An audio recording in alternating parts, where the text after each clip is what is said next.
আসসালামু আলাইকুম। আজ আমি আপনাদের সাথে খুবই গুরুত্বপূর্ণ একটি বিষয় নিয়ে বিস্তারিত আলোচনা করব। আজকে আমি আপনাদের সাথে আলোচনা করব রসবুরি গাছের উপকারিতা নিয়ে। আশা করি ভিডিওটি ফুল দেখবেন। আর এই চ্যানেলে সব ধরনের ভিডিও রয়েছে, আপনারা চাইলে দেখে নিতে পারেন। চলুন তাহলে কথা না বাড়িয়ে চলে যাই ভিডিওর মূল টপিকে। রসবুরি বা পটকা গাছ আমরা অনেকেই চিনি না, কারণ এই গাছটির রয়েছে বিভিন্ন ধরনের নাম। এক একটি অঞ্চলে আমরা এই গাছকে এক এক নামে চিনে থাকি। রসবুরি গাছকে আমরা বন টেপারি বা পটকা গাছ হিসেবেও চিনে থাকি। এই রসবুরি গাছে রয়েছে অনেক রকমের উপকারিতা। রসবুরি গাছ একটি ঔষধি গাছ হিসেবে পরিচিত। এই পটকা একটি বর্ষজীবী বিরল জাতীয় উদ্ভিদ। সাধারণত পতিত জমিতে, ক্ষেতের পাশে, উঁচু জায়গায় অথবা রাস্তার পাশে পতিত জমিতে কিংবা ফসলের জমিতে আগাছা হিসেবে জন্মে থাকে এই পটকা বা রসবুরি গাছটি। রসবুরি গাছের পাতাগুলো নরম ও মসৃণ, রোমযুক্ত নয়। তবে রসবুরি গাছ কিন্তু শুধু আগাছা নয়, এর কিছু ঔষধি গুণাগুণও রয়েছে। রসবুরি গাছ বলবর্ধক হিসেবে কাজ করে আসছে বহু বছর ধরে। রসবুরি গাছের পাতাগুলো মূত্রনালীর সংক্রমণ প্রতিরোধে ব্যবহার করা হয়ে থাকে। রসবুরি গাছের পাতা নিয়মিত সেবনে রোগ প্রতিরোধ ক্ষমতা বাড়ে ও চোখের জ্যোতি বৃদ্ধি পায়। রসবুরি গাছের ফলগুলো দেখতে অনেক সুন্দর হয়।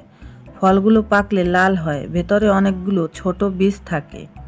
চীন দেশে এই ফলটি স্যালাডে ব্যবহার করা হয়ে থাকে। ফলটি খেতে বেশ সুস্বাদু এবং টক মিষ্টি জাতীয়। এই গাছের ফল এর উপকারিতা অনেক বেশি, সেজন্যই হয়তো চীন দেশে এটি সুস্বাদু খাবার হিসেবে ব্যবহার করা হয়ে থাকে।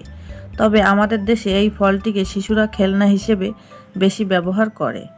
আমাদের দেশে এই ফলটিকে কেউ হয়তো সুস্বাদু খাবার হিসেবে চিনে না এবং খায় না। তবে আমরা যদি এই ফলটিকে খাওয়ার হিসেবে খেতে পারি তাহলে কিন্তু অনেক উপকার হবে।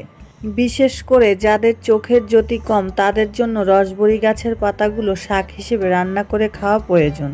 তাহলে তাদের চোখের জ্যোতি খুব সহজেই বৃদ্ধি পাবে। এই পাতাগুলো শাক হিসেবে খেলে ঔষধের মতন কাজ করবে। রসবুরি গাছের ফুলগুলো হালকা হলুদ বর্ণের হয়ে থাকে। এই ফুলগুলো দেখতে বেগুনের মতো কাণ্ডের কক্ষ থেকে বের হয়, তাই ফলের বৃত্তি লম্বা হয়ে ফুলটিকে ঢেকে রাখে। দেখতে খুব সুন্দর লাগে।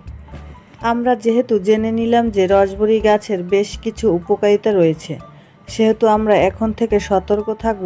আমাদের এই সমস্যাগুলো হলে আমরা খুব সহজেই রসবুরি গাছ খুঁজে বের করে সেই গাছের পাতা এবং ফলগুলো খাওয়ার হিসেবে খেয়ে নিতে পারি। তাতে করে আমাদের অনেক উপকার হবে এবং সেই সঙ্গে সমস্যাও সমাধান হবে। তো ভিডিওটি এতটুকুই। আশা করি আমার ভিডিওটি দেখে একটু হলেও উপকৃত হবেন। ভিডিওটি ভালো লাগলে একটি লাইক দিবেন, চ্যানেলটি সাবস্ক্রাইব করবেন। আজ এ পর্যন্তই। আল্লাহ হাফেজ।